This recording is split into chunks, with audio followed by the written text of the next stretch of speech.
I'm going to share with you the reason why goal setting is in fact a spiritual process and not just simply a process separate from spirituality or enlightenment.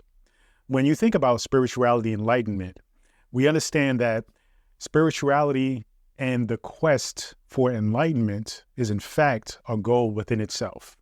And we can understand that there are many teachings on how to establish and fulfill and achieve that level of spirituality, right? That enlightenment in itself. And so when we think about spirituality, we should not and no longer be thinking about spirituality as something that is mysterious or elusive, right? Or abstract, but in fact, something that is obtainable for everyone.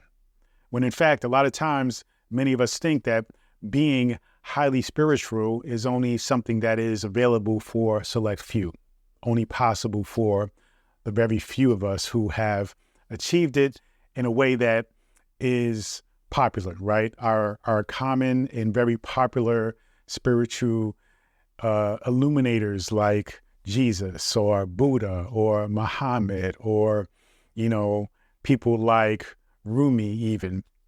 But in truth, they are only examples of the potential that we all have within ourselves. They are only examples of the possibility, really examples of the truth of who you are. And when you understand that, and you understand that all of these various teachings, often defined as religious texts, spiritual texts, sacred texts even, they are all pointing you to a particular direction. That direction is, in fact, spirituality, enlightenment, fulfillment, joy, happiness. But they are all coming from a particular or a group of people's point of view.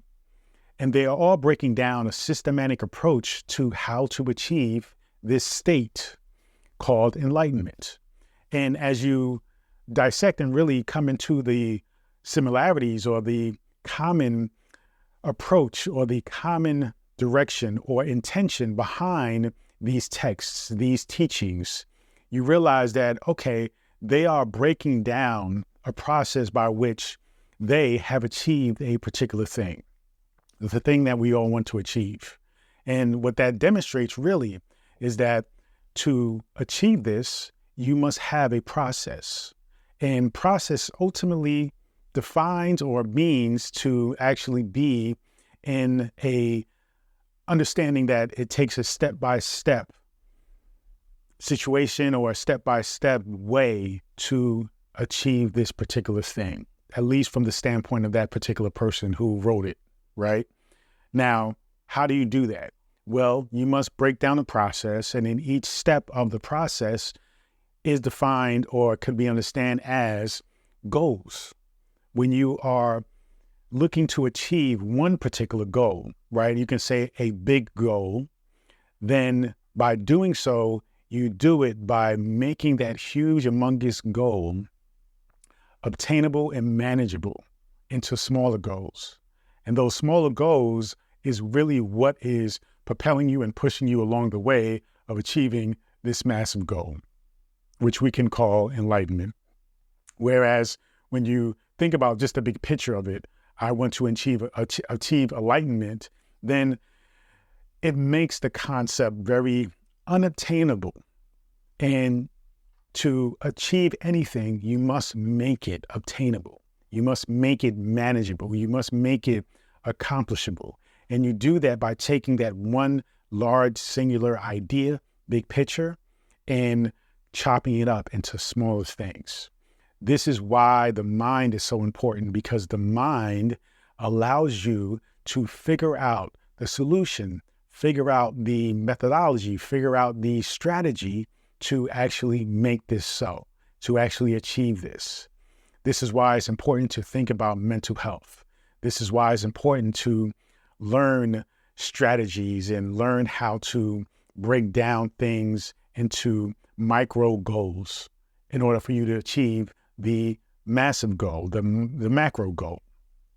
And so what's important for you to recognize here is that spirituality in itself is the goal, but while you're on the journey of spirituality, You recognize the power of setting goals, not just for enlightenment, but for everything else.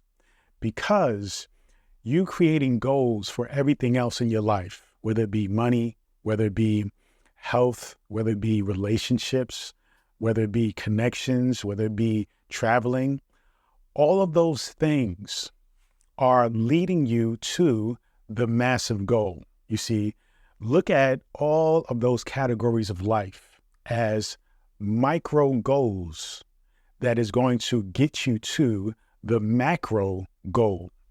You see, all of those things, you achieving wealth, you achieving optimal health, fitness, finding the love of your life, being in an amazing relationship, right? Traveling, doing all the things that you desire and are passionate about, and living your life according in alignment with that thing.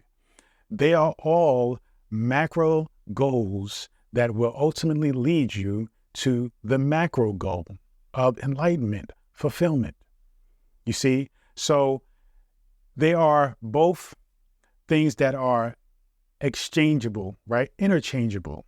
You think of having goals to create spiritual enlightenment, but along the spiritual journey, it is the goals that is going to actually help you to create that for yourself in the moment.